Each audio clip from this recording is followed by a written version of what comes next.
Question number 3.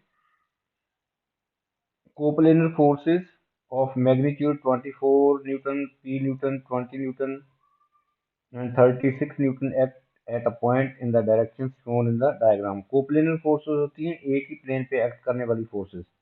ये diagram में आप देख सकते हैं। The system is in equilibrium. ये सारा सिस्टम जो है ये इक्विलिब्रियम में है। And given that sine alpha is equal to 3/5। Sine alpha की वैल्यू हमें गिवन है 3/5। We have to find the values of P and Q.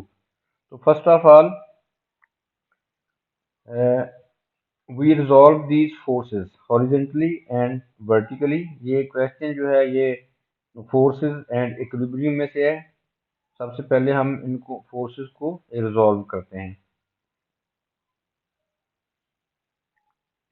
P Newton वाली फोर्स जो है इसके दो कंपोनेंट्स होंगे, horizontal component and the vertical component. तो ये एंगल वर्टिकल अपोजिट एंगल की वजह से ये एंगल थीटा होगा। This angle is theta. तो सो कंपोनेंट्स वर्टिकल कंपोनेंट इसका होगा कॉस में P cos theta and this component is P sine theta. No we resolve the force of 24 newton. तो ये इस लाइन को हम इंक्रीज कर लेते हैं। यहाँ पे ये कंपोनेंट होगा हॉरिजॉन्टल 24 का और ये कंपोनेंट वर्टिकल। तो this angle is also alpha, vertical opposite angle. Sorry, ये अल्टरनेट एंगल है, ये अल्फा है तो ये भी अल्फा होगा।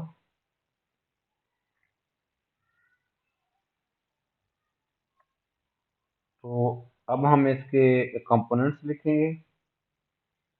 कंपोनेंट्स इसके, this component is 24 sin alpha, 24 sin alpha, 24 sin alpha. This component is 24 cos alpha. Now, in the same way, we resolve this force of 36 Newton. इसका एक vertical component जो होगा, horizontal component is this and vertical component is this. So now angle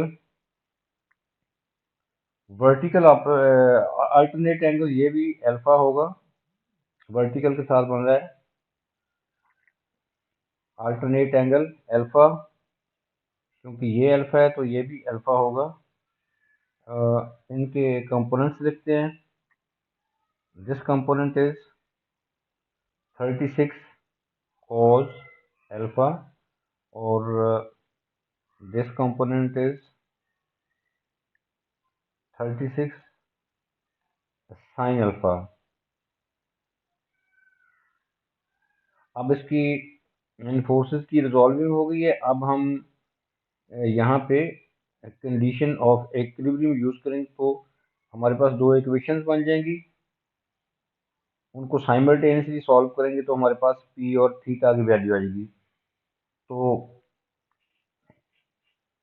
equilibrium conditions होती हैं sum of horizontal forces 0 and sum of vertical forces 0। तो horizontal forces हैं हमारे पास, diagram में देख रहे हैं आप 20 न्यूटन राइट वर्ड है डायरेक्शन उसकी। तो 20 plus P sine theta minus 24 sine alpha minus 36 sine alpha is equal to 0। ये sum of forces, horizontal forces का सम 0।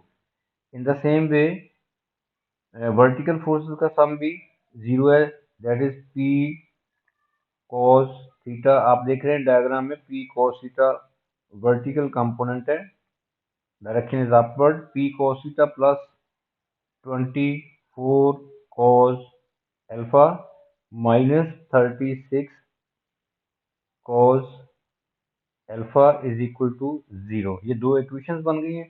अब हम इनको करते हैं सिंप्लीफाई। इन दोनों इक्वेशंस को हम सिंप्लीफाई करेंगे तो हमारे पास इन इक्वेशंस के हम याद रखने के लिए इनको क्या लें, ये this is equation number 1, this is equation number 2। No from equation number 1 अब इसको सिंप्लीफाई करते हैं। फ्रॉम इक्वेशन नंबर 1 हमारे पास आ जाएगा साइन अल्फा। इसको हम ऐड कर लेते हैं। From equation number 1 20 plus P sine theta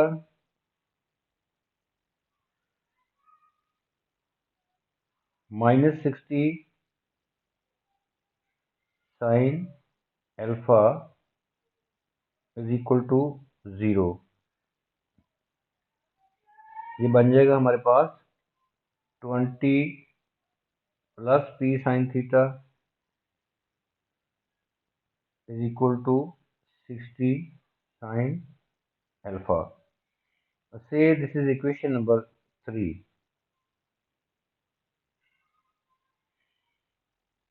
ये इक्वेशन के नंबर हम इसलिए लिखते हैं ताकि रेफरेंस के लिए ये यूज हो सकें कि किस इक्वेशन में क्या वैल्यू पुट की है।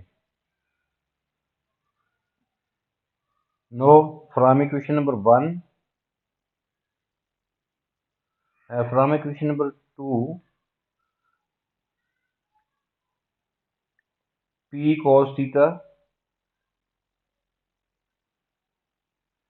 P cos theta minus 12 cos alpha है तो उसको राइट साइड पे ले जाएंगे तो this becomes P cos theta is equal to 12 cos alpha. तो इसको हम इक्वेशन 4 कह लेते हैं।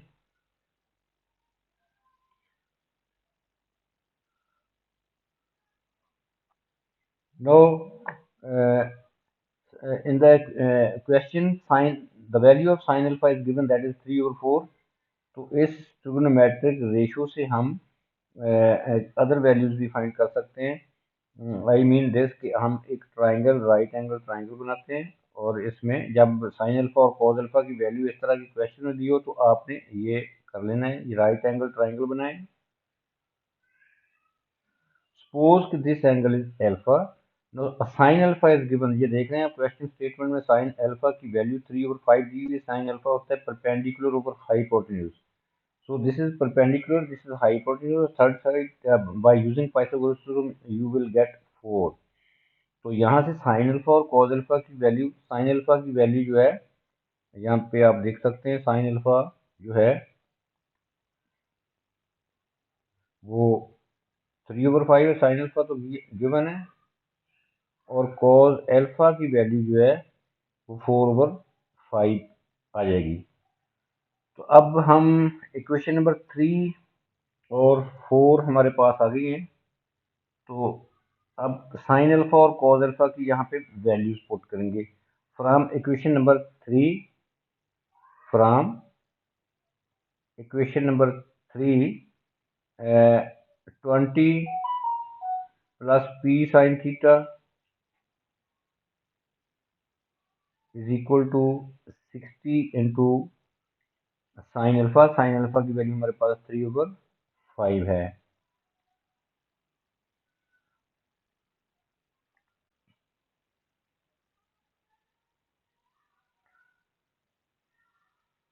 तो यहाँ से हम हमारे पास इसको सिंप्लीफाई करेंगे तो पी साइन थीटा की वैल्यू जो है, पी साइन थीटा की वैल्यू हमारे पास आ जाएगी।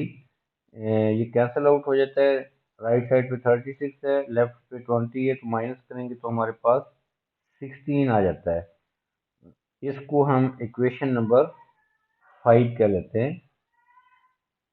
No from equation number 4 from equation number 4 P cos theta is equal to 12 cos alpha.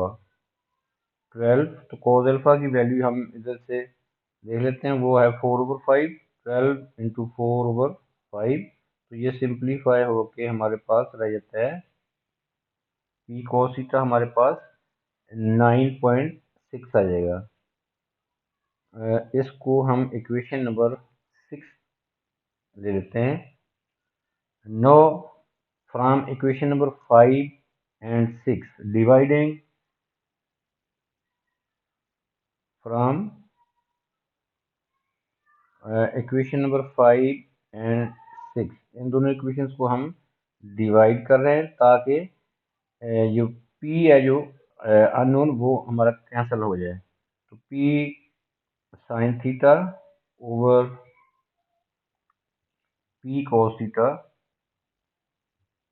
ये हमारे पास आ जाएगा 16/9.6। तो ये देख रहे हैं आप कि पी जो है वो कैंसिल आउट हो जाता है, तो हमारे पास रह जाएगा 10 साइन ओवर कॉस 10 होता है, तो tan theta is equal to 1.6667। From here theta is equal to inverse tan inverse 1.6667, so we get the value of theta is equal to 59.0 degree, correct to three significant figure, ये हमारा theta आ गया है। No हमने P की value भी find करनी है। No from equation number 5, no from equation number 5, आप देख रहे हैं कि पी को सब्जेक्ट बना लेते हैं, तो वो आ जाएगा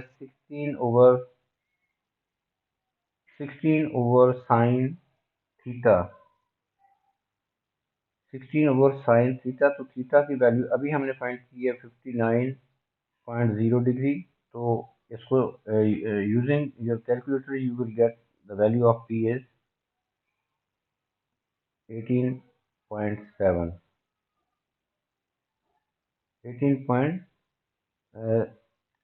18.7 Newton, because this is a force, unit is Newton. Now next is question number 4. Question number 4, the statement of this question is: a particle of mass 12 kg is stationary on a rough plane, inclined at an angle 25 degree to the horizontal. A force of magnitude P Newton acting parallel to a line of greatest slope of the plane is used to prevent the particle sliding down the plane. The coefficient of friction between the particle and the plane is 0.35. 0.35 is the value of mu. Draw a sketch showing the forces acting on the particle. तो यहाँ पे concept है limiting equilibrium का। यहाँ इसको हमने sketch करना है। इंक्लाइंड प्लेन, इसके लिए इंफॉर्मेशन दी हुई है। Particle 12 kg, mass is 12 kg, तो इसको स्केच करते हैं।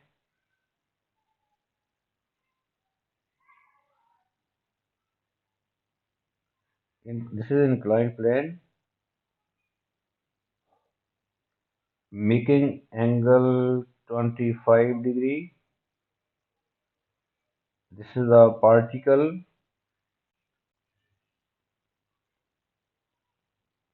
of mass 12 kg. A force of P Newton acting parallel to a line of greater slope of the plane is used to prevent a particle sliding down. ये force P जो है यहाँ पे along the plane act कर रही है, इसको slide down होने से प्रिवेंट करती है। तो other possible sliding down tendency to movement is downward. Sliding down है, तो so the direction of friction will B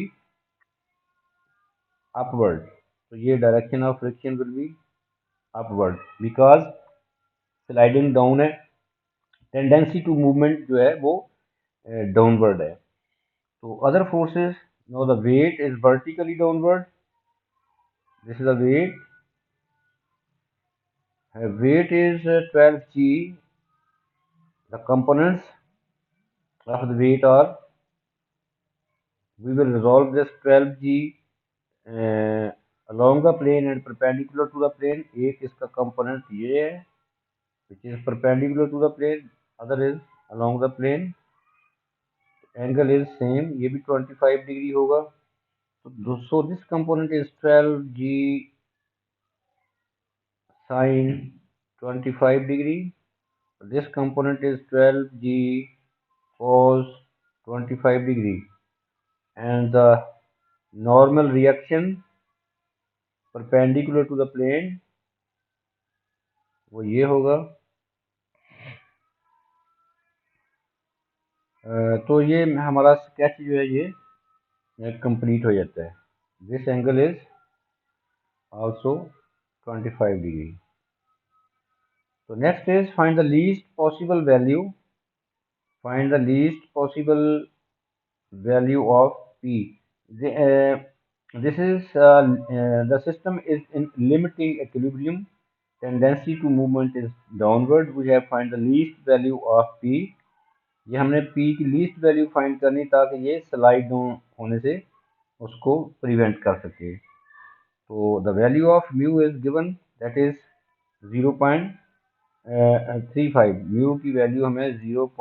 mu coefficient of friction को बोलते हैं जो प्लेन और पार्टिकल के दरमियान है। Friction coefficient of friction is 0.3। No we will use here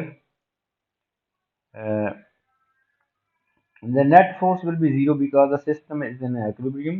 So P upward force है, system is in limiting equilibrium, P plus direction of friction will be upside because the sliding tendency to movement of the particle is downward.